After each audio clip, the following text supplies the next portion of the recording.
Hello, this is A View from the Bridge, official podcast of the Belfast Giants for kingdomofthegiants.com. Today's Tuesday, 12th of March, 2024. My name is Patrick Smith. We're live on YouTube, Facebook, Twitter, and you can also download us on Apple Podcasts, Spotify, and all of your normal podcast providers. If you're watching live, let's get right back into this, Patrick. If you're watching live on YouTube and you enjoy the show, why not hit like and subscribe and all that good stuff for Spotify and Apple Podcasts. Leave us a review, all that. We love hearing what you guys have to say. On this week's show, a split weekend against the Sheffield Steelers, but a loss, I believe, knocks us out of the league title chase. We'll be chatting about those games. Assistant coach George Awada will be with us tonight, as will Matt McLeod, fresh off 2 goals at the weekend. He'll be coming along. The Challenge Cup final is on Wednesday night, and there's a lot of other news to consider. Player of the Month award for February has been decided. Let's look at who won that. And the Flames will arrive in town on Friday night, potentially as new Cup champions. But we'll see how that goes. If you're watching live and like to get involved, if you're on YouTube and Facebook, we have a live chat box. Just send your questions in, send your messages in. We'll keep an eye on that. Likewise, I've got Twitter or X running beside me here, and we'll keep an eye. Big thanks to Mr. McGimsey, Mr. Martin, and Mr. Kitchen for stepping up last week when I was off enjoying myself. How are you doing, Davy? I'm floating between the euphoria of a win and like the PTSD of watching Sunday's game. Somebody asked me for some stats earlier on, and I had to go back and watch the game to do them. And it was like I've watched those games a couple of times, both of them, and it doesn't get any easier. Neither night really, but let's get tucked into them and get them out of the way. Yeah, how are you, Marty? I'm all good. You've inspired me to start looking at ski holidays. Mate. What the pictures you'd show me looked epic. So don't have to do it. Look. Yeah. I even have them ready for this. Look. Can't hide money, boys. Can't hide money, eh? Yeah. Mate, it's the best week of the year. It's by far the best week of the year. No. Best 100%. Fortnight of the year happens in the 7th month, Patrick. You know that. This place had night skiing. It had a fantastic. We see this. I'm going to indulge myself here for a bit of night skiing there for those watching on YouTube or Facebook. And then the wee man got involved. The wee man got involved, and he's like 4 years old. Is our Declan, and he's absolutely awesome. loving life. And so well. I want to hear of where is it of Rasheen, and she was digging in as well. So yeah, great weekend. But I was listening to you guys on the podcast as I was skiing down through Positano. Hey, a great show. I just loved it. Best week of the year. Just indulging myself there with a bit of that. But thanks to you boys for stepping up. Right, hockey time. The Belfast Giants had 2 games over. No. Start with the Easter egg bit, mate, if you would, for me. All right, okay. Did you send me that picture? Are you able to? While Patrick's hooking a picture up here, 14-year-old Belfast Giants fan Jasmine Parker has over the last lot of years delivered thousands and thousands of Easter eggs to children across all of Northern Ireland's hospitals, and she's doing it again this year, and she wants the Belfast Giants fans' help. She's aiming for 3,000. Why stop at 3,000? Let's try and get her even more. There's going to be a drop-off point at the games this weekend. Door 1 to drop your Easter eggs off. I'm going to spend some of Marty and Patrick's money here that don't know yet, but if you see in the comments, I have put the PayPal address for Avftb. If you buy an Easter egg during this, if you send some money in Avftb's name to buy an Easter egg, me, Marty, Patrick, and Says, will match whatever we get in the next sort of up there. Maybe have to put a cap on that in case like Jeff Baum sends $5,000 or something. But we'll put a good lot of Easter eggs from Avftb in. So help us help Jasmine and get her across her 3,000 and be online. What these for a 14-year-old to be selfless enough to be doing that year on year is absolutely fantastic. So let's support her in any way we can. So PayPal at podcast@kingdomgiants.com. I keep an eye on it. We'll give you a shout out. Anybody that sends PayPal money over the next hour, we'll give you a shout out in the podcast as well. And then we will match it. If you buy an Easter egg, we'll buy an Easter egg. Let's go. Absolutely. Let's go. Let's get started. Right. 2 games in South Yorkshire against the Sheffield Steelers, the runaway league leaders, the potential league champions. But the first one started off well for the Belfast Giants. It was, let me just bring up the stats, it was a 5-2 win for your Belfast Giants. The goals for the Giants coming from Aaron Azarian. Our guest tonight, Matt McLeod, Kieran Long, Daniel Tedesco on the power play, and Matt McLeod also with the second one. With the fifth goal in the empty net. Valorand and Saucerman with the 2 goals for the Sheffield Steelers. Jackson Whistle and nets, 31 shots on, 2 goals against. Matt Greenfield, the other side, 21 shots, 4 goals against. David Good and Joe Sewell were your 2 referees. I'll start with you, Marty. Strong battle for the Giants. Came out strong and shocked the home team. They did. Giants knew Sheffield had lost their last home game against the Manchester Storm. And I think they sensed that the Steelers were slightly nervous and certainly getting off to a good start, the good shot from the point there. I believe that was Roach got it. Good shot in net and then just getting in a nice rebound. From there on in, we didn't really look back. I think we go 3-0 up before they responded. Certainly, it looked like we were playing like we were in playoff hockey mode. We had a lot of grit. It was good team performance, but also there was a lot of individual skill, which I liked from the team, especially to do that against the high-flying Steelers. Davey, there was so much positivity to take from this game. Dear friend, I thought we had a great game. A couple of assists in there, playing really well, and there's up against the Sheffield Steelers. I'm stumbling on my words here, but up against the Sheffield Steelers and the way that they've been playing, that's no mean feat. No, and I've paused here for a reason, Paddy, because they come back to the first goal. I think this is possibly this is the second goal that's just coming up here, and it's all about getting puck possession. We've talked over, I don't know, Paddy, how long we've been doing this, the last 15 years, about how good Belfast Giants are as a puck possession team, and we're kind of built with that DNA. Possession's 9/10 of the law. If you've got the puck, you're hard to score against, and you've got much more chance of scoring. We turned the Sheffield Steelers, especially on Saturday night. We turned them. We made them face their own net. We made them face Greenfield. We weren't to work along the boards, and even when we lost these kind of board battles, and they were able to just get it out, we were able to then turn them straight away. I think Jacob Frayne comes up. It's actually Kieran Long on the back check here, reaches in, slaps it free. OC goes down the left wing. A lovely little saucer pass across there. Matt McLeod crashing in the back door to make it 2-0. And then all of a sudden, that sucks a bit of the oxygen out of the crowd. Belfast Giants, so we're in a game here. I think that to a certain extent, Sheffield probably felt that we were maybe coming to make the numbers up here. No pressure on us as such. I know we're coming in as defending champions, but all but out of the league race at this stage and playing for a bit of pride and coming out there into a fast 3-0 lead and then coming up with the third one again.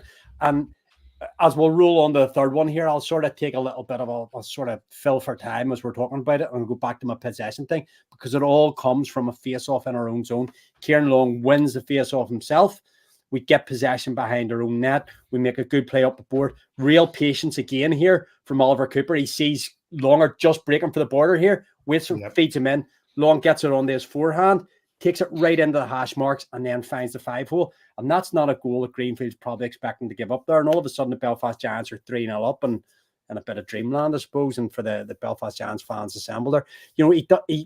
Greenfield plays a shot. He doesn't. There's nobody to play it to. So Greenfield's nice and square on. He just doesn't have that stick down there, and that goes down as a bit of a goalie mistake, of course. And we'll probably talk more about goalie mistakes as we go forward in the evening. 3-0. Yes, they claw one back, and then we'll get a power play opportunity. And again, and it's the next one. It's actually going to roll in again. We'll talk about it as well. You put the puck on net, and we'll talk about how many times in hockey, Marty, you've heard it a million times. Yeah. Put the puck on net and good things happen. But it all starts with the face-off win again. And this is what we didn't do on Sunday night. We didn't win enough face-offs. We didn't take enough opportunities. We didn't put the puck on net. It's a little flick off a player's skate there. Greenfield's obviously playing everything Tedesco's doing there is putting it into the crease, for somebody's stick. He's obviously playing the cross pass, and it just nicks off the skate and goes in 4-1 at that stage. Yes, they get one back and we'll come up with an empty netter towards the end of the game. But you text me on, you obviously weren't watching your way skiing or whatever, and you text me and went, is this as comprehensive as the scoreline suggests? Yes. No, in no uncertain terms was it. The Sheffield Steelers probably outchanced this. Jackson Whistle did very well in nets. We blocked a lot of shots. the XG was against us, the Corsi was against us, everything was against us, but it's one of those with just gutsed it out. And sometimes the hockey gods smile on you. Sometimes you get a wee bit of hockey karma, and there's been plenty of times this season where we have outchanced teams by a million miles, we've outcoursed teams by a million miles, and we've came up on the wrong end. This was one of these nights where it flipped on Sheffield, and probably every statistic on the board said we should have lost that game, but somehow a wee bit of that Giants DNA that I talked about earlier saw us through to victory. That was going to be my next question. I thought I'd do, Marty. Was this a good night for the Belfast Giants or a bad night for the Sheffield Steelers? I think a mixture of both. I really do. It was good for the Giants to go in there with a belief and to show them that we're kind of ready for playoff hockey. But also, we know what the Sheffield Steelers have been like. They've been relentless this season. And obviously, we will go on to touch on Sunday's game in a moment. Mm-hmm. So I think, we did capitalize on a few of their flaws, and certainly they were just maybe gripping their sticks too much on the Saturday evening. Also, retro night, they had a couple of heroes from the 90s back there, and maybe the nerves just play in their hands a little bit, but certainly I thought it was a good performance by the Giants. And also Davy just said, a couple of games where we've played certainly at home, we should have won games, and just the hockey gods were against us, bounce went against us, but certainly there on Saturday night it was with us. And even I just want to go back to that Tedesco goal, 3 months ago, Tedesco throwing that puck into that area, it probably would have hit a skate and went out to our point man. It wouldn't have went into the back of the net, or maybe would have went to their D man. So, he's riding the luck at the minute as well, and that's why he's performing so well at the minute. Right, gents, take a deep breath. We're going to move on to Sunday in a second, but before that, let's hear from the coaches on Saturday night. Yeah, I mean, some uncharacteristic decisions for us, especially in that second period. I actually liked our first period. I thought we came with some energy. It was physical game in the first. We matched the physicality they brought. I thought Wiss made a couple huge saves there. I thought we slanted the ice for most of the first. Pretty unfortunate to be down 1-0 after a goal off the run of play there for them. And then, second period there, switched off for 6 minutes probably to start the period. Couple bad off the puck decisions. Leads to a couple 2-on-1 situations there. Greener probably wants one of those back for sure. Then in the power play, goes off our skate, short side there again, just a little bit of bad puck luck. I loved our third. I thought we pushed back really, really hard in the third. Same thing. Probably created more than we were rewarded with in the third period. But a good team like Belfast, if you spot them 3 goals, it's making hard work of it coming back in that situation. Good, it'll be some good video session tomorrow. Guys have got to look in the mirror a little bit at times too over this last 5-6 game stretch. Definitely not as detailed as we've been, and a lot of hockey left to play here. So I expect a response tomorrow. Yeah, that one feels good for sure. Happy for the guys. They thought they competed and battled for a full 60. It's not hard to see why Sheffield's in the position they are in. I mean, that's a very good team, very fast. They transition extremely fast, put us under a lot of pressure. And Jackson was there for us. He stood tall. He's a big reason why we're coming out of this with the 2 points. But I thought the guys battled for him as well, and it's nice to see them get rewarded.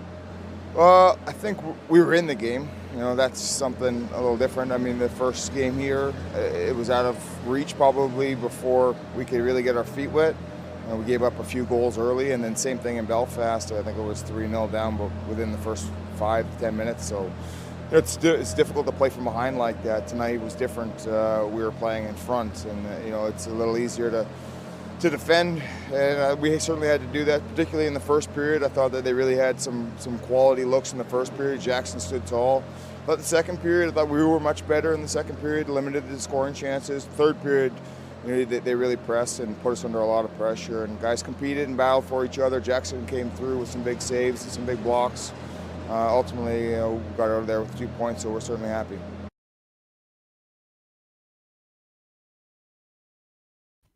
So let's move on to the game on Sunday against the Sheffield Steelers, still in the same place, and it was a 6-1 win for the Steelers.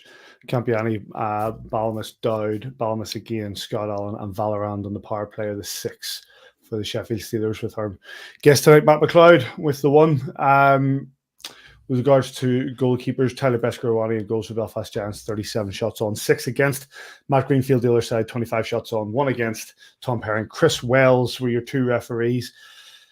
We do have George Iwata waiting in the wings. We're going to bring him in just a second. But Davy, 2 goals in the first 65 seconds, timeout called. What happened? Yeah, not an ideal start, Paddy. And I think if we listen to Adam's interview from Saturday night, he references the 2 previous games against Sheffield where we got ourselves too far behind too early, excuse me, and left ourselves too much to do. And I think in that first shift, we probably had 1.5 chances to get the puck cleared out of the zone, and we didn't do it. And the dipsy doodled around, and unfortunately for us, just somebody's won a foot race down the left wing and has an empty net to slot into. Second one, we've got to defend better. It's a slot shot. Maybe goalie needs to do better. Defense needs to do better. You're 2-0 down, and yes, we'll come up with that power play goal, but 3-1, 4-1 at the end of the first period, you ain't winning. It's 3 times it's happened against Sheffield. You've got to lead.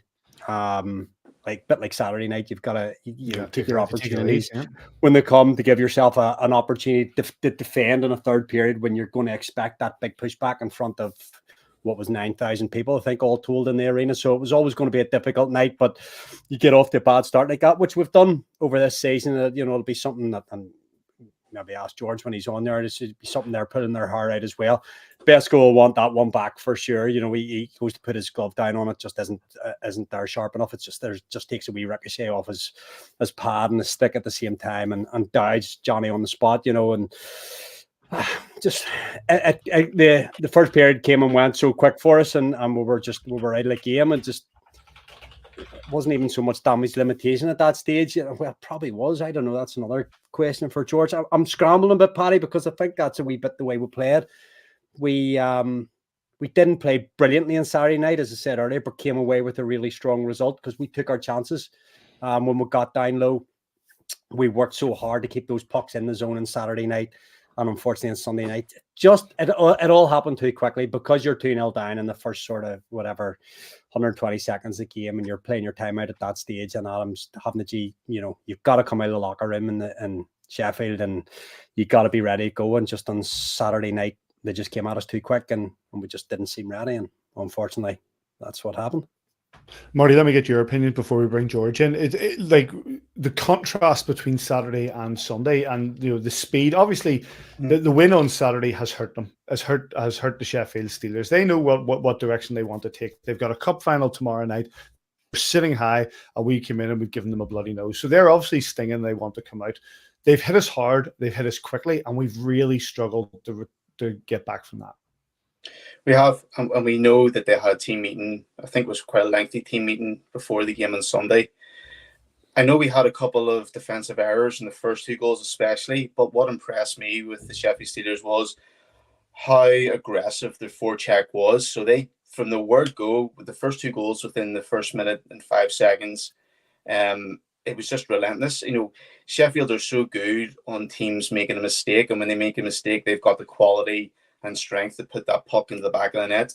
And I know Besco would want them back, but I feel any other goalkeeper in the league would have also struggled with at least one of them shots. And that's fair. I thought they were very clinical in that way, and then they just kept on going. When we see Sheffield Steelers play in this form, I certainly feel that it's hard to see a team that's actually going to stop them if they're playing this way. They have been very consistent this season, and it just showed in that game. I think the Giants, I thought maybe we started slightly slow. I thought we would have been a little bit. I thought we could have been a little more ready. But when you have a team coming out with 9,000 fans, well, I think it was 7,000, 8,000, 9,000 fans, whatever they had on Sunday, when they had all them fans kind of wanting them to respond, they responded so well.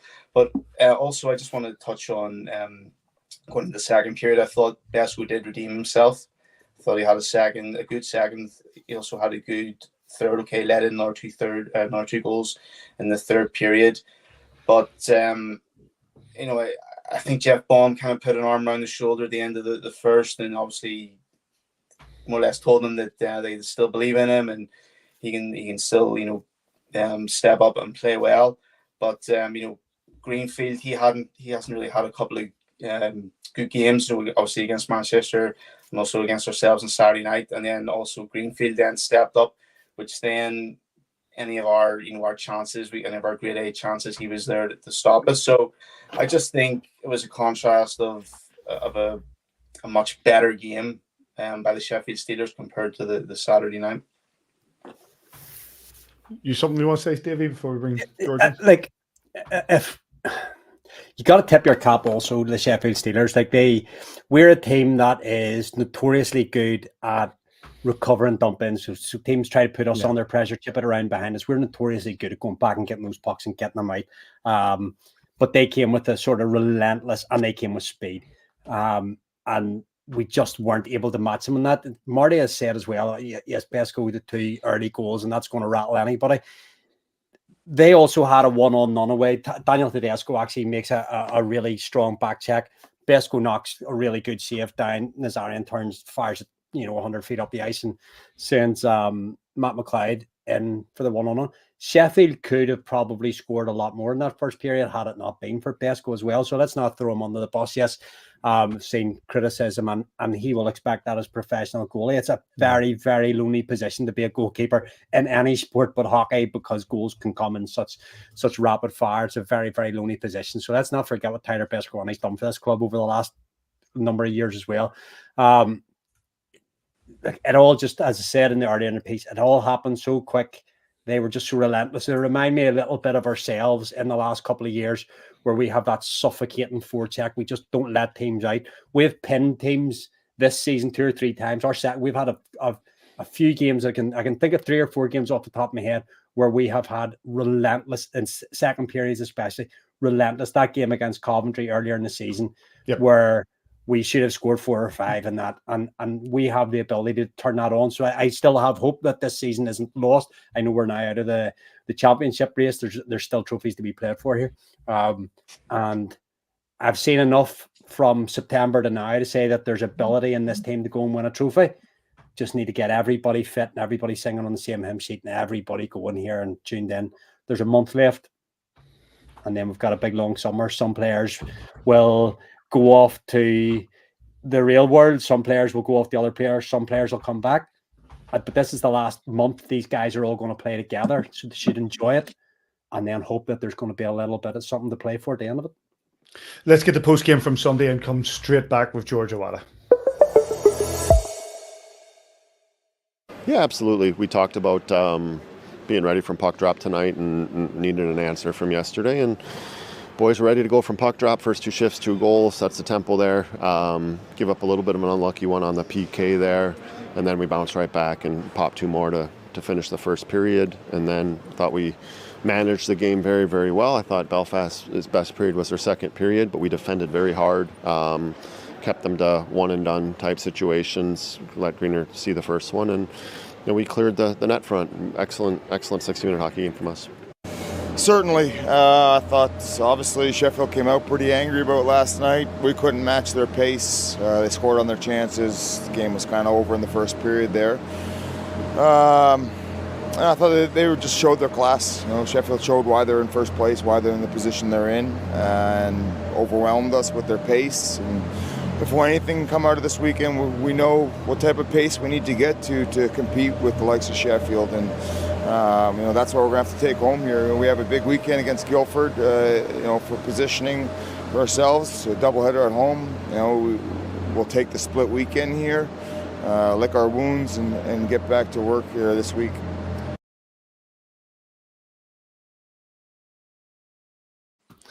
The highlights of the weekend normally I'd say are on YouTube with the Sheffield Steelers TV. They're not yet. It's Tuesday, boys. Can we get this sorted out? Can we get some highlights up? That'd be great. But yeah, I'm sure they'll be up on YouTube for Sheffield Steelers TV in the near future. Right. Let's just work we're- with Saturday. Just get Saturdays up. just put Saturdays up. Not bothered about Sundays, boys. Just put up Saturdays. Right, we're delighted to be joined by the assistant coach of the Belfast Giants, a former captain, a former championship winner, George Awada. How you doing, mate? Good. How you doing? How you guys doing? Yeah, doing well. Give us your reflection of the weekend, George, because obviously, you know, we go in. The Sheffield Steelers are where they are right now. They're tomorrow night. They're in the. They're riding high in the league championship. They are a strong outfit. We went in and gave them a bloody nose on Saturday, and they kicked back on Sunday. Yeah, no, it was a weird. I mean, we had a build up to that week, and we didn't know how to go about it because we had played a few games leading up to this week of preparation. But we jumped on the ice 4 days a week, and we had good, clean, crisp practices, and that was kind of our game plan. And I thought we showed up on Saturday, you know, ready to go. We were prepared for what they were going to do. And the guys executed, and you know, like Kiefer said, Jackson had a great game for us as well. But we were getting goals in all different kind of situations, which was nice to see. And then obviously the next night was the next night. It was there. I've been paying attention to Sheffield as everyone else is this whole year, and you know, their mantra is, you know, just only lose one, or if you lose one at all, you know, pick up the next one, and they certainly did. And they were bitter probably about that, embarrassing them on Saturday night, and it was great. It was a good weekend though. You know, we're on a different mission than they are. They have their, you know, these cups and everything like we were last year. They're chasing all these things. So they're on that part where we're looking to get a consistent pace and full 60 from everybody leading up into playoffs. And that's our goal. And I think we found a lot tonight or this weekend about how we can play, how we need to play. And you know, we'll see Sheffield again a couple more times before playoffs, and hopefully by that time our game's just getting better and better up until that point. Is the key, as Davey said earlier on, is the key, you know, getting those early goals against Sheffield, getting ahead because you know they're going to come back at you. Yeah, I mean, you know, it's like any home team. Like teams come out hot, especially. I mean, they're notorious for that. I mean, Davey, I know you like the stats. If you go look at the stats and see how many games Sheffield have scored in the first minute, I would probably blow your mind. And I'm well aware of it, and you know, everyone else is too. But I always notice, like, man, they really get off hard, and it's a good thing when those happen for you, and when it works, and you can shut down teams. And we were well aware of that going in.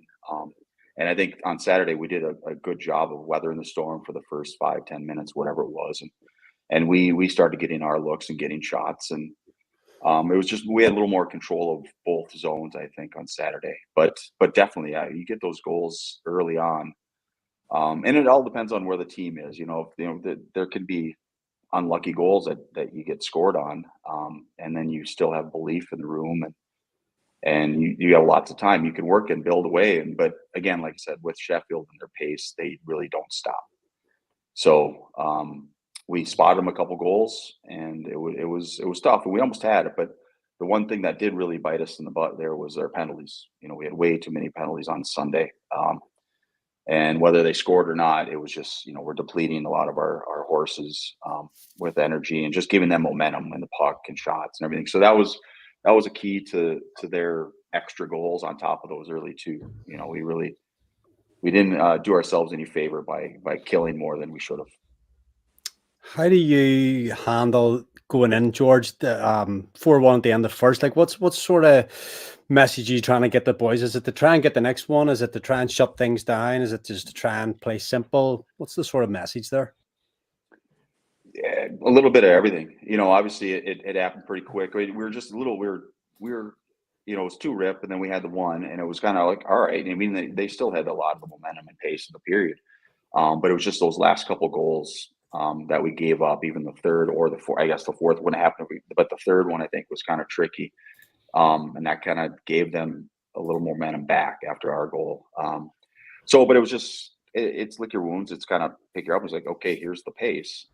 We gotta chip away at this, you know. And there's always plenty of hockey to play as long as you take your chances. And I thought, you know, we did have a good response in the second, but you know, again, like Fox said, there it was kind of a one and done for a lot of the shots, a lot of our attempts, and our special teams weren't great. You know, both penalty and power play and penalty kills. So.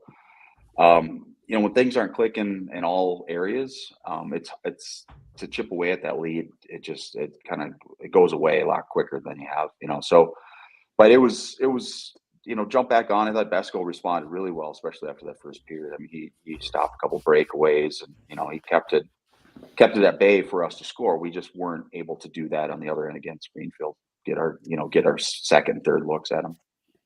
And you talk now, we've got, I don't know if you heard the piece where before you came on, we were saying we've got sort of a month of the season or so left. Guys will go, guys will stay. But, this is to try and instill in these guys that this is 1 month you've got left of this team, because this team will never be back together. It's never happened before. It'll never happen again.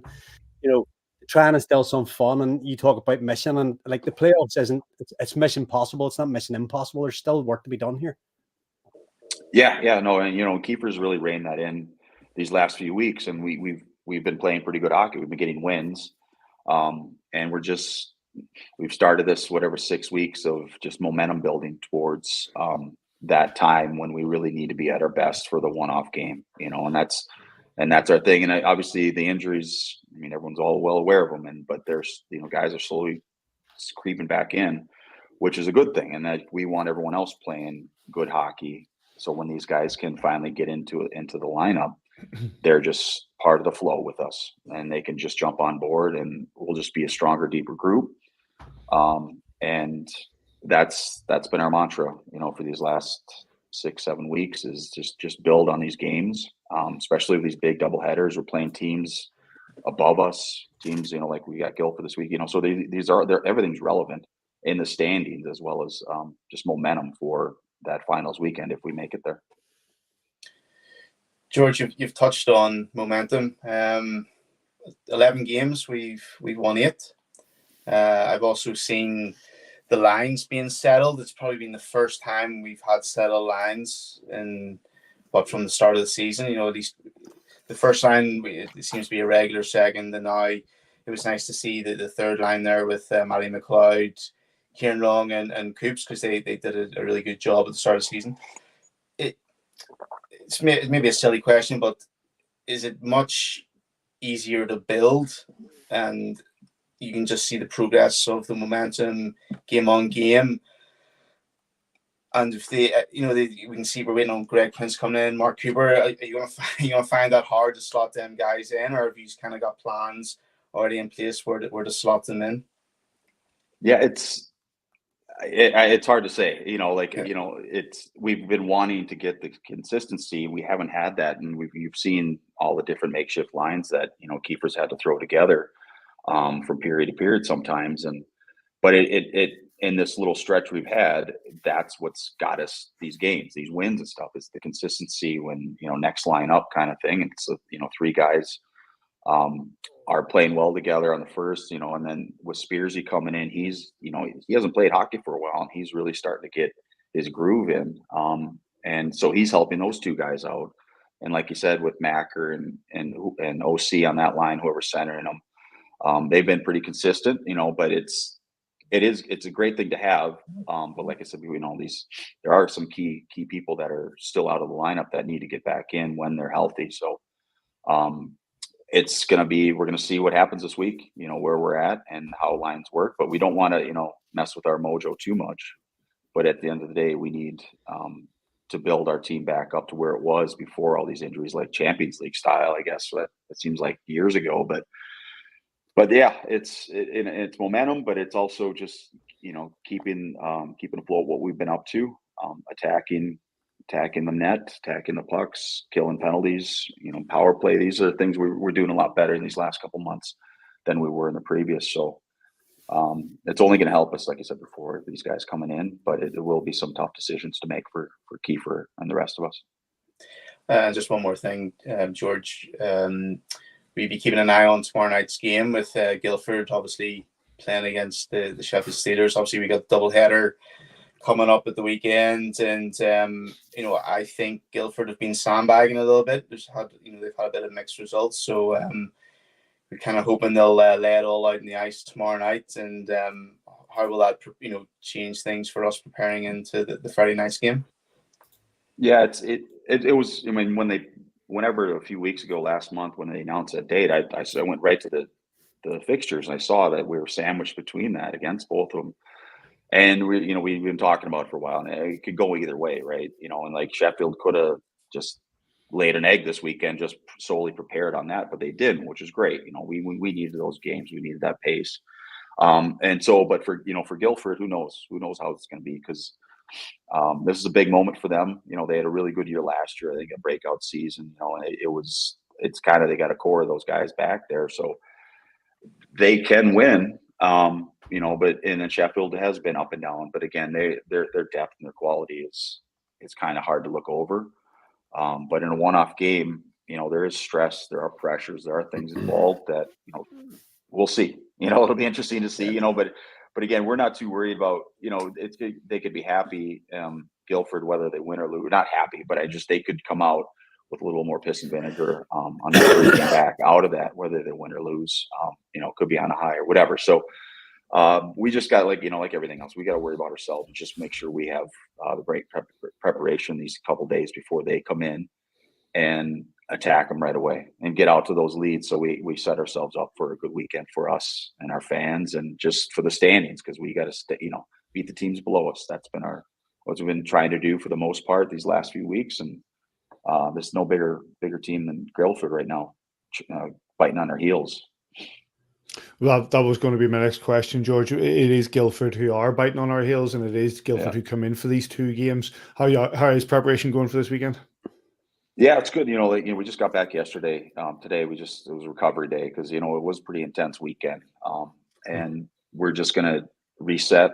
We'll be at the SSC tomorrow and the next day, and just get back to what we've been doing. Like I said, we had a good week last week of training, just nice crisp practices. This time of year, we just got to you go through the steps, the fundamental stuff, and I think there was we did find some belief this weekend because we didn't know what was going to happen, because Sheffield has been steamrolling this year. So just like Kiefer said in the interview, it's a good thing that we got to split. We just got to build on the positives, fine tune some of the things that we're mixing or messing up a little bit, and that their penalties were the major thing. So that's just kind of a mentality thing. But we just got to stay focused on that, and then just be prepared for whenever whatever Guildford team comes in. We just got to be our best, and take care of business, and just worry about Saturday or Friday, and then hopefully Saturday take care of itself. George, listen, we really appreciate your time. I know you came on a bit of short notice, so we really appreciate you taking the time to come and join us. Good luck this weekend, and we'll chat to you as the season goes on. Yeah, no worries. Thanks, boys. Good chatting. Yeah, Thanks, George. Thank you, George. Thank you. Big thanks to George Awada for taking the time. He was at that event tonight at Five Guys, and a big shout to Stacey. Had a word with him, and he was kind enough to come on and join us. And we move on, and we've got another guy. I did him a disservice earlier on. I said he only scored 2 goals this weekend. He actually scored 3. He's also this year's favourite player of our good friend Karen Lynch. So big shout out to Karen. Here he is. It's Matt McLeod. How you doing, mate? What's up, boys? How we doing? Yeah, good, buddy. Good. Gives your, just as we always do at this point, give us your reflection on the weekend. 3 goals for yourself, a good result on Saturday, and just a tough one on Sunday. Yeah, I think you said it best. Definitely a good result on Saturday. I think obviously Wiss had a pretty outstanding game. He stood on his head for us. We knew that Sheffield was they're obviously a really good team with a lot of depth, and they kind of play a different brand of hockey than a lot of the teams in this league. They got a lot of pace. They blow the zone, they get pucks in deep, and they're really heavy on the forecheck. So it makes things hard to get out of your end, a lot harder than some other teams, and harder to sustain O-zone as well, because their D are always quick to get the puck out, rimming the puck out, and their forwards are blowing the zone. So it's a little different. But on Saturday, I think we weathered the storm really well. We capitalized on our chances. We had a couple power play goals, I think, and definitely capitalized on our chances. And Wiss stopped the puck when he needed to, so that helped us. And we got the job done. So we couldn't be happier with that result. It's a huge win for us. And then obviously going into Sunday, tough start to the game. A couple goals going in the first minute. That's not fun. They got 8,000 fans screaming in your face, dancing behind your bench. So that's never a fun way to start the game. So I think we kind of shot ourselves in the foot there at the start of that one, and obviously we tried to make a push back, but it's tough to do that against a team like that. So definitely a good benchmark weekend for us to kind of understand what we need to do to win this playoff trophy. And I think it was good to kind of see that the pace that they play with, so that we know where we need to be headed in these next 6 weeks here. You brought up something that I want to ask about, which is those 2 goals in 65 seconds. When it happens, like when it happens for you, it's brilliant. Like, you know what I mean? You're 2 goals up, and it's the game's barely begun. But when it goes against you, and obviously that timeout was called instantly, you got time you had to come back and regroup. What's said on the bench? What's said? Because obviously there's still 59 minutes left of this game. But Yeah. what's said? What is that? Is that basically it, boys? Calm down. We've still got plenty of time. Boys, look at the clock. There's 59 minutes left. I know they just scored 2 on us, but we got basically the whole game still here to get them back. So I think that was a really good point to call the timeout. Obviously, you can't start the game like that. And so, what else are you gonna do, right? We gotta rein it in a bit there. So yeah, calm it down, boys. Let's stick to our game, think about what we can do here for the next 59 minutes, and try to regroup here. So yeah, obviously not a good start, but got to rein it back in. Matt, I guess where there's life, there's hope, and we still, until the weekend had a mathematical chance of being in the championship, although it's been probably gone for a number of weeks. How easy is it now going to be to focus in for, I know they're all crucial games. Every game we ever play as a Belfast Giants is about winning, but sort of 6 weeks of almost dead rubbers in the case of you're just jockeying for a little bit of position now with that 2 weekends that you need to be hot. Yeah, I mean, it's always fun putting on the Belfast Giants jersey and winning the games, right? So it's not hard to get up for games. It's always fun to get up for these games and get wins, but especially right now, we want to secure 3rd place and keep going after Cardiff as well, because I don't think we're still in contention to pass them. So every game matters, especially this weekend against Guildford. They're 6 points back of us. We want to make sure we secure 3rd place and put some distance between us and them. So we've all got our eyes on the playoff trophies. I think we're all going to be hungry come the playoffs.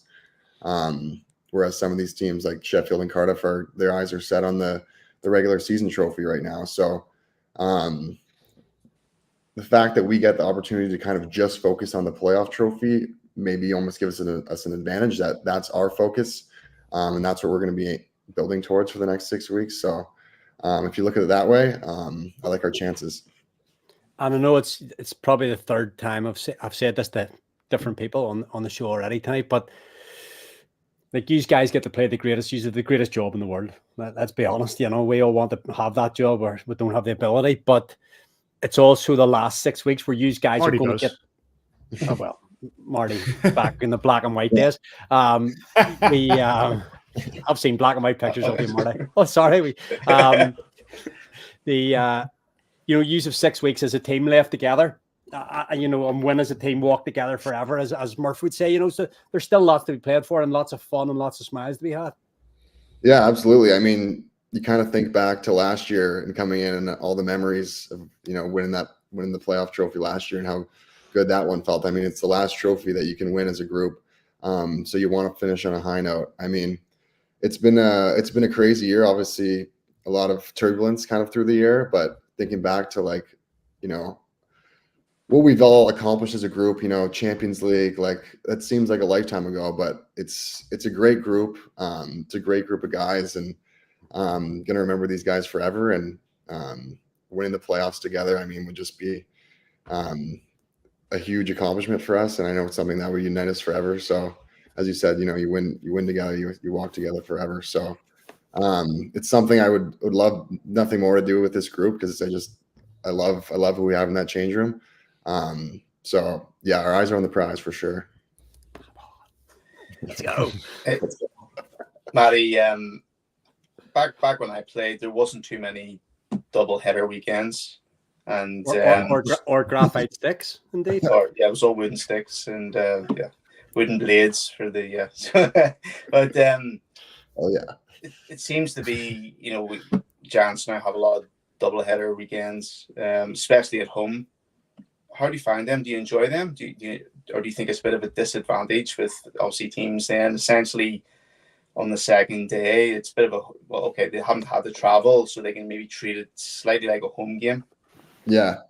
I mean, I'm coming from the East Coast League where we were playing 3 games in 3 nights. So anything other than that is a treat to me, honestly. So, but I mean, obviously sometimes coming back, I mean, I feel like most of the times this year we've been played either like a Friday or Saturday at home and then been on the road a lot for the second game of the weekend. So obviously that's a bit of a challenge trying to, get a good sleep in and do the travel the day of the game and then getting there and getting up for the game. But I mean, having a doubleheader at home, there's nothing better. You get to sleep in your own bed.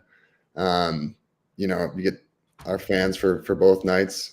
And, you get to be in the SSE, which is nothing better. So I think, every team's got to deal with it. I think every team's got their travel challenges too, different challenges. I mean, we got the ferry sometimes, but I know some of the teams over in England have 10-hour bus rides back home after some of their Scottish trips. So everyone's kind of got something, so you can't blame it on that ever. You got to be up for every game. And it's just kind of part of the job. One other question from me. I kind of said to George about, the lines seem to be settled. And it was, over the last, say, 10 games. I thought it was good to see yourself, OC, and Longer back playing together. And I know you were doing very well at the start of the season until OC got injured. How did it feel playing along with them guys again, especially against the Sheffield Steelers? Yeah, I think we've kind of had a little bit of a bond. I know Longer's always kind of making subtle jokes when he's not with us and he misses us a little bit. So shout out to Longer. Love him to be man. But yeah, we definitely had some good chem going back during Champions League. And so we've kind of just been trying to build on it. I know the lines have been shuffled around a bunch this year because of injuries and stuff and whatnot. But yeah, I think when we get to play together, we know what we're expected to do. We're expected to, play hard, play simple, and have ozone shifts and get to the net. So it's nice playing with them because we know what's expected of us. I know how they're going to play. I know where they're going to be now playing this many games with them. So when we get in our groove, I think we're a really tough line to play against. Yeah, especially Saturday. You got 3, didn't you? You got the 2, and Kieran Long got the 1. So yeah, you were certainly that line to do the business on Saturday night. Yeah, it worked out well. For sure. So happy to contribute for sure. And I know Longer squeaked one in there too off that shot, howitzer. So happy for him, and yeah, happy we could definitely contribute for that big win on Saturday. Couple of questions coming in from people who are watching live. One from Neve here said, Matty, my hockey team are doing a mini NHL All-Stars weekend to celebrate 1 year of our Learn to Play program. Any advice for the fast skater competition? Those crossovers, is that what it is? Yeah. Get them going? I feel like you got to figure out which way you're going to go first. Which way can you cross over faster?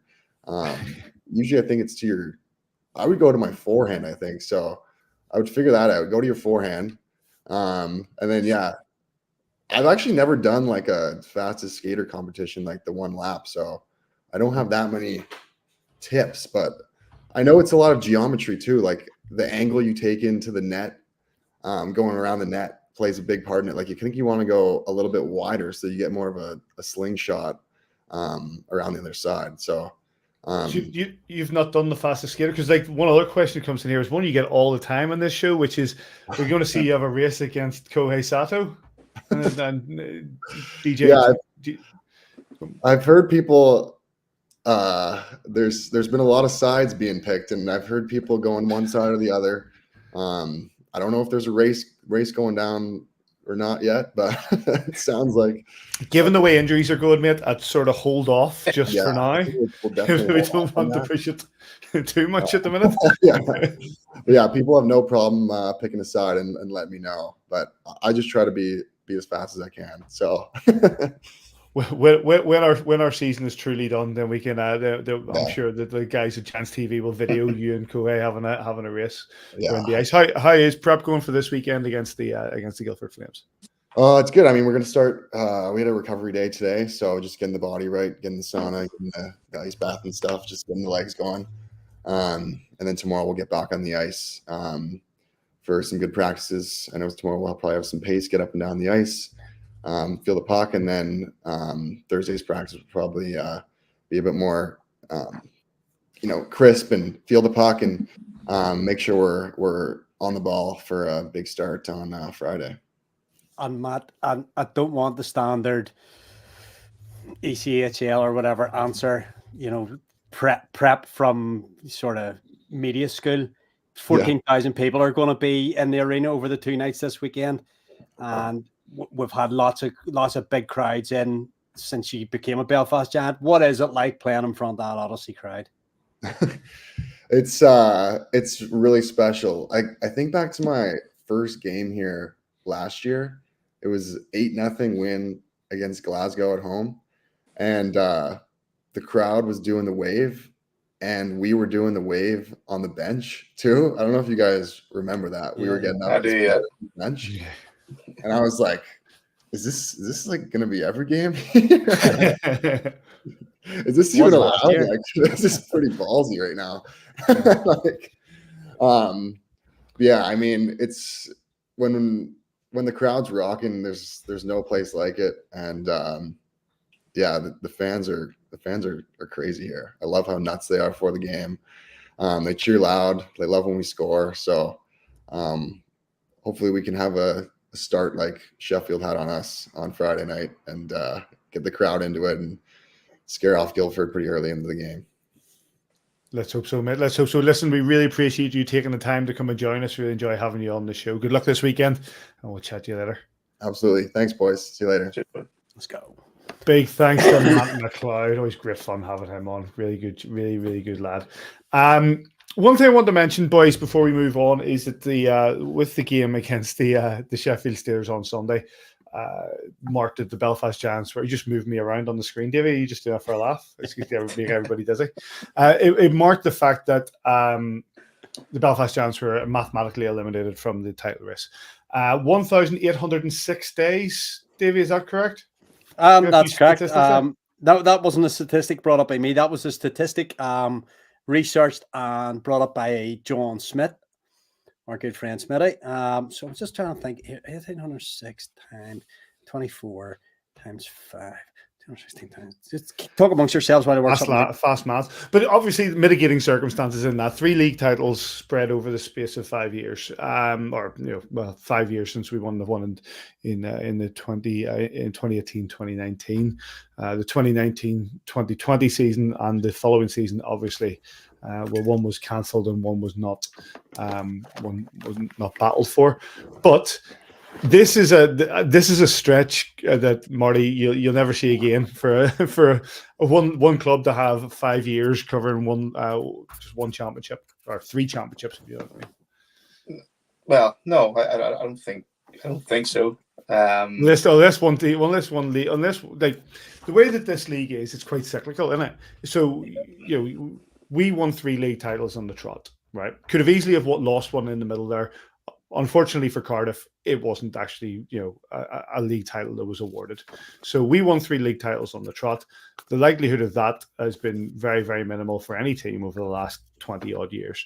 But for a team to basically try and do it over 5 is not impossible.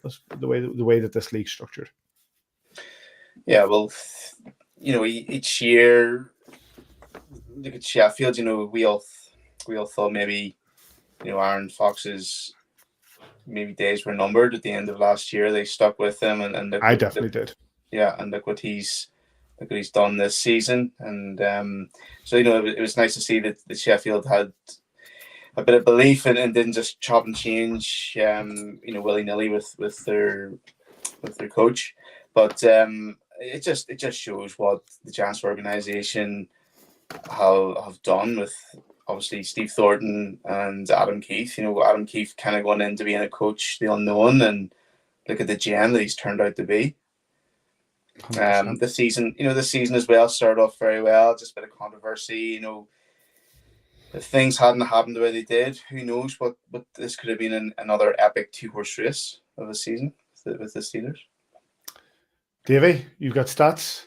Oh, I've surpassed myself here, Paddy. I'm actually giggling. Maths. Is it giggling to myself? There's stat, yeah. As George Wattis says, I do love a stat. 1,806 days. If you multiply it by 24 hours, you get 43,344 hours.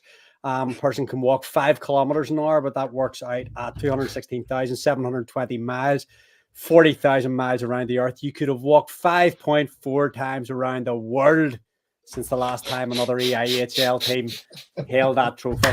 So congratulations to the Belfast Giants on quite a run. Quite a run. Yeah. Wow. That's a statistic and a half, mate. Well done to you. But yeah, that's it, man. We're mathematically out of the title race, unfortunately. But make no mistake, boys. Make no mistake. This organization doesn't take that lightly. And the Belfast Giants will be back again to battle for the Elite League title. Player of the month. Well, you guys threw out the contenders for the player of the month, and it went to a vote. David Goodwin, Daniel Tedesco, Kohei Sato, and Travis Brown were your contenders, and with 39.2% of the vote, Daniel Tedesco was voted the View from the Bridge Player of the Month for February, sponsored by Fonacab. Marty, you mentioned him earlier on about how much he's changed as a player in the last couple of months, and personally, I think this is very well deserved. Last week when we spoke about all the nominees, I think says Davy and myself all said Tedesco. I even remember the chat I had with you watching the Coventry game, Paddy.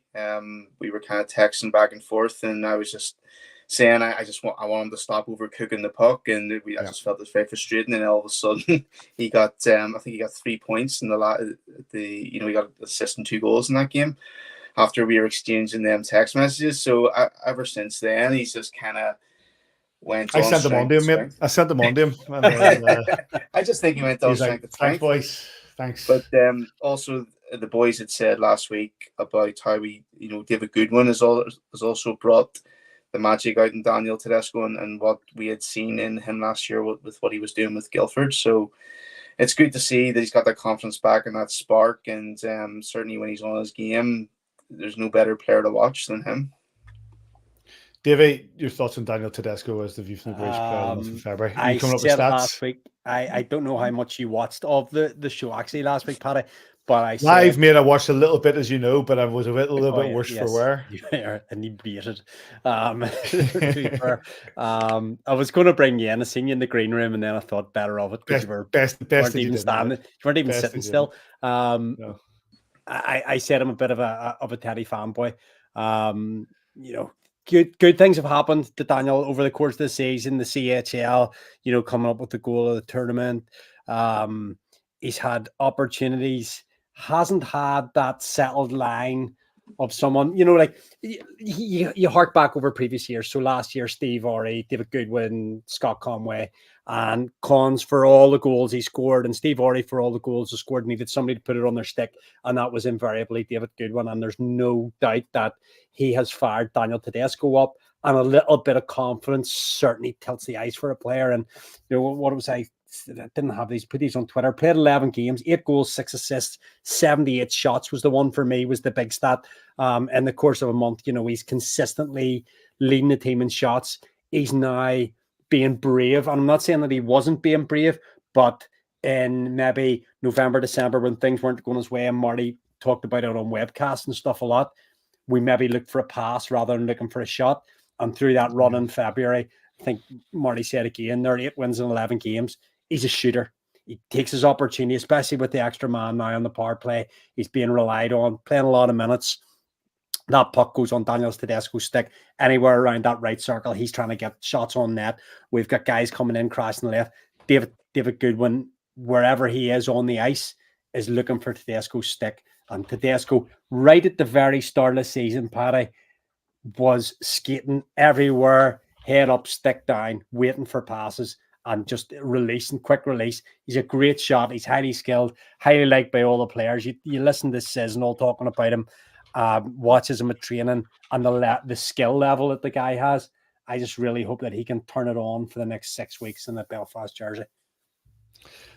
Congratulations to Daniel Tedesco as it becomes the February Player of the Month for it's a February Player of the Month for February. Well done, Patrick.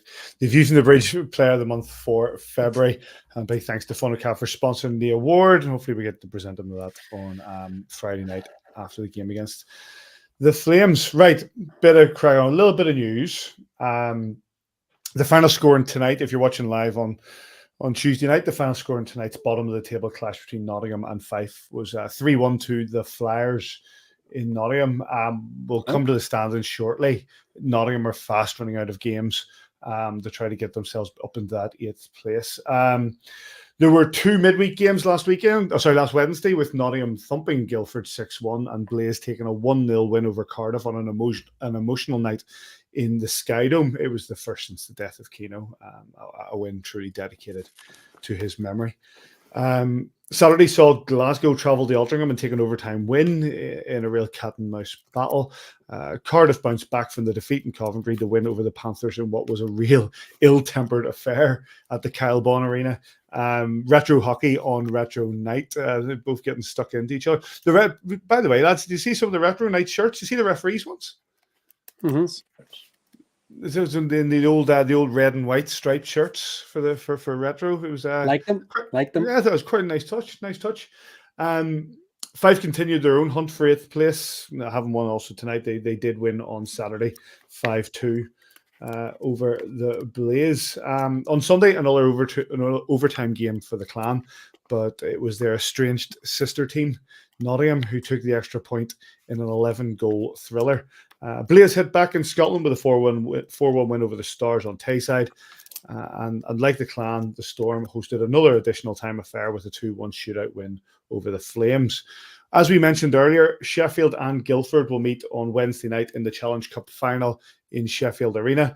That will be live on Viaplay with Viaplay. Did we ever get to the bottom of that? Viaplay with Murph. Thanks, mate.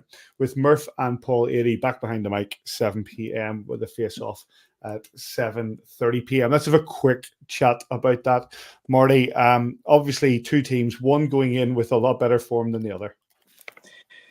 Yeah, but looking back, Guildford, I feel Guildford have played quite well in Sheffield's arena. I think they won early on in the season. Most recently, they have lost to Sheffield, but as I said earlier on, I think they might be just sandbagging a little bit. I think obviously they know they're out of contention. They were out of contention of the league early on. They know that this is probably their only hope of getting a trophy this season. Obviously, they have a chance in the playoffs, but they perform well in Sheffield. I think they'll throw everything at Sheffield tomorrow night. I know Sheffield are a firm favourite. They're the firm favourites to win, but anything can happen in a cup final. And Paul Dixon's crafty enough coach. He's good counter-attack playing, so I'm intrigued to see what happens tomorrow night. I'm feeling a lot of people are saying, they're going to blow Sheffield are going to blow Guildford out of the water, but I have a sneaky feeling Guildford could do it. See, that's the thing, isn't it? It's a one-off game, Davey. It's a one-off game in one night. And if you come out, as we said earlier, if you can come out quick and hit Sheffield hard and get ahead, anything can happen. But from the look on your face, you don't think that's what's going to happen. No, mate, the old one, like if they were playing in my garden with pull curtains, no interest whatsoever. I just hope that I obviously it's not going to be a secret who I would like to win, but 2 teams that I don't care for playing in a game I don't care about. So good for them. The thing with sorry to jump in. The thing with Sheffield last year, playing in the big crowd in the big arena in front of their home crowd, I felt they got nervous quite a lot, and it did creep in a little bit against Manchester. It certainly creeped in Saturday night against us. Obviously, they rectified that on the Sunday, but I think was listening to the 303 podcast earlier today. And I think the guys were saying that it's sold out and it's 9,000. I think it's going to be the biggest crowd in some time. And you just know that the nerves are going to creep in. So that's why I have a sneaky feeling that Guildford could go in here and say, nothing to lose, boys. Let's go feed off the adrenaline from the away support. It's going to be an interesting one. I'd like to see early goal for Guildford, maybe early 2 goals for Guildford, and see what comes of it. Obviously, Sheffield being as strong as they are, they're going to, and being at home as we've, look at last year's Challenge Cup final in Belfast. If a team are on form, they have a means to just mow down a lesser opposition in a big game like that. And Belfast got a lot of grief for the league, got a lot of grief, so nobody wants to see this, but the team that wins definitely want to see it. But yeah, best wishes to Guildford. That's all I'm saying. Best wishes to Guildford. I'd like to see them take it. Let's have a look briefly at the standings before we talk about the games and what's to come. Sheffield obviously leading the way, 75 points from 44 games. They have qualified for the playoffs, which I'm sure everybody was shocked at. 64 points from 44 games for Cardiff, who are still in the hunt. Belfast, we've been eliminated from the title race, 56 points from 45. As we said earlier, Guildford are hot in our heels. They've played the same amount of games. They're 6 points back, 50 from 45. Storm in 5th with 49 points. Blaze in 6th with 46. And then you've got you could throw a blanket really over the last 46, 45, 43, 42, Blaze, Clan, Flyers, Dundee, and then 39 for the Nottingham Panthers. Davy, this sort of race here at the bottom end, you say from 6th down to 10th potentially, there's still a lot of movement can happen here. Is that including tonight's result, by the way? That's including tonight's result. Tonight's result have lifted the Flyers out from 9th into 8th and put Dundee down into 9th. I assume they've all to play each other, and there's an awful lot of hockey still to be played here. There's 10 games, 9 games. Yep. Oh, Flyers have only 7 games left, Yep. Tom Coolin will be delighted. That's a big, big win for them tonight. Takes them out of the bottom 2, obviously, tonight. And Stars, good friend of the show, Mark Lefebvre, don't know if you're watching, hi coach, didn't miss and hit the wall when talking about his players the other night, and lacking the balls was the terminology used. You got to have balls at this stage of the season to go to nets. 4 goals in 5 games isn't enough at this stage of the season. You need to be scoring goals, especially when things tighten up. Teams will be playing tight here towards the end of the season. It's not run and gun hockey now, but that team needs to come out. And that's a talented roster. Dundee, you think a couple of times they always get one on you, don't they? You used to say that about an Omar and Pasha team, always got one. A Mark Lefebvre team always gets one on you. And, Blaze, right? Our Manchester. You feel blank over a lot of them, 6, and you're probably going to say 5th and up are probably okay at this stage. Which is another great result. It's another great result for Matt Ginn. In that case, Storm has struggled to reach the play. Let's say nothing's done until it's done. But Storm for years struggled to make the playoffs, and Matt Ginn's got them in there twice. Storm are a point away from 4th in the league. We're talking up. Only 7 points behind Belfast. They all conquering Belfast Giants from last year. So, in progress, and that's what Matt Ginn will want to be doing as a coach, is progress every season, setting new targets, step towards them. And you can't argue that they haven't taken steps this year towards being a more consistent hockey team, which is absolutely what I want. They're winning on the road as well as making it difficult in Manchester. So, yeah, a lot of games still to be played there. Marty, your thoughts on that battle at the bottom? I think it's between 3 teams. I think Nottingham, Dundee, and the 5 Flyers. I think Glasgow, Coventry, Manchester. I think they'll be okay. I just think they're grinding out results. Their form's been decent enough. You touched on Manchester Storm. They've really stepped up since their GM kind of came out and spoke about the team about underperforming. I think it was after that Cardiff game. I think they've certainly their game is risen quite highly since that. But Dundee were rolling quite high there middle of the season, and I just think they've been very reliant on their first line, and then a couple of their players are just running around being a little bit silly, looking to have a little bit of hack and a whack and looking for a bit of a fight when really be concentrating on, trying to, as their coach Mark Fay say, drive the net, get the dirty goals, concentrate on that rather than doing silly things off the play. So for me, I think them three, it's going to be between them. I think Glasgow will just be okay. I think they'll be safe enough. That's my view. It's going to be an interesting running, as you say. There's 10 odd games, just under 10 games to the end of the season. No number of weeks, going to be an interesting run at the bottom, and we'll see how that turns out. The Belfast Giants have 2 games this weekend, as we've mentioned. Friday at 7 p.m. and Saturday at 7 p.m. Both against the Guildford Flames, both at the SSE Arena. Both will have massive crowds, and if you can't make it down there, you can watch both on Giants TV. Any other business, boys? Marty, anything? No, I've nothing. Paddy, have you those pictures queued? I do. I know. I have banged this for a number of weeks. I'm just scrolling back through my messages here.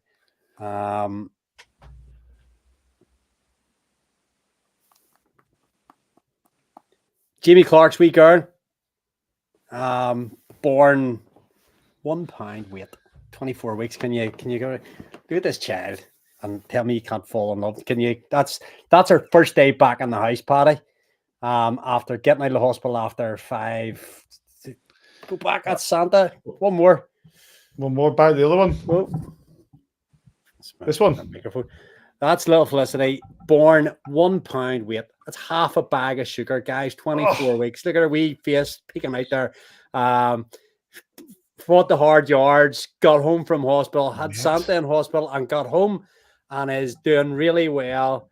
And took in her first game as a Belfast Giants fan. Which was it's a birthright, aren't you? You're born a Belfast Giants fan. So if you go on the next picture there, Paddy, you'll see her taking her first webcast. I think Marty was on comms. So the first voices of the Belfast Giants you heard were Simon Kitchen and Gareth Martin. So it's great to have her home, but and I've had those pictures on my phone, so I had to use them. I would like to say, I've got Face ID and all. See, modern technology. Hang on, here we go. I'd like to thank Johnny Harvey, Stephen Mills, Johnny Harvey again, Alan Brett, James Lynch, Nicola Shields, Gina Docherty, Darren Skelton, Ian Hawthorne, Robert Austin, Nicola Aksu, Simon Kitchen. There was somebody else. Simon Kitchen? The Austin family. And I wrote that down somewhere. Almost £100 in donations for the Easter eggs. So you, me, Simon and Marty, by 25 quid a head, we'll make it up to £200. And unbelievably, Jeff Baum Sr. said he'll match it. So what a man. Around £400 in Easter eggs. We're going to make sure somebody goes to shops before the weekend, and we'll convert that money into Easter eggs. But it's your money, guys. Thank you very much for donating. Thanks to Jeff Baum Sr., Jeff Baum Jr.'s dad, Jeff Baum Sr., all the way in Texas. Never misses a show, and we appreciate you a lot. So thank you. And says he's coming skiing with me next year. Oh, there you go. He says he's going to get involved. Oh, more than welcome. More than welcome. But yeah, that's fantastic. Thank you to everybody who sent money in through the show. And there's all those Easter eggs. And what a shout from Jim Lynch saying, folks, get some dairy-free eggs for those dairy allergy people out there. I know we had a friend of ours who in that case as well. Dairy-free eggs, or at least not everybody's able to have it. London Dairy. Yep, absolutely. Dear. Big thanks to George Awada and the Matt McLeod for coming and joining us on the show tonight. Those games, Giants against Flames on Friday at 7 p.m. and Saturday at 7 p.m. And I nearly forgot, Davy. And you nearly forgot, Davy. There's just one more thing to talk about, and one more person to give a shout to. Who is it? I'll let you do it. What's this going to be? Oh, big shout out to Mark and Kelly. Mark has been man the fort. Kelly has been in Thailand, sunning himself, seeing pictures of himself drinking every day for about 3 weeks there. So he was back to the arena at the weekend, hanging the shirts out, drying the gloves, doing whatever he has to do to help our good friend Jason Taffellery out there. So Kelly and Mark, I absolutely love it. Two absolute beauties. They get in everywhere. They're like a water leak. You can't keep them out. They're amazing guys. Love them to pieces. Really great guys. Really great guys. How's Taff doing, mate? Have you chatted to him? He's doing all right. Doing all right. He'll get back to it. He's got 2 trips to Wales before the end of the season, so he's doing okay. He'll be all right. Yep. So yeah, games against the Flames Friday at 7, Saturday at 7. Get yourself down to the SSE or join. Are you on this weekend with Says Marty? Yeah, I told him I was available on Friday night, so no one says he'll probably contact me about 3 o'clock Friday afternoon when I'm leaving work, and say he's still coming. He's still coming. Have not told you. I just give you that much time to prepare. You'll be prepared by then, mate. You'll be fine. Yeah, all good. Listen, gents, really appreciate you joining us this week. Good to see us. Thanks for holding down the fort last weekend as well. Contact us at podcast at Belfast. Podcast at kingdomofthegiants.com. At Avftb on Twitter. You can get us Facebook. You can get us on YouTube. You can get us on all sorts of stuff. And wherever you are this weekend, we hope you enjoy your hockey. We'll catch you next time here on A View from the Bridge.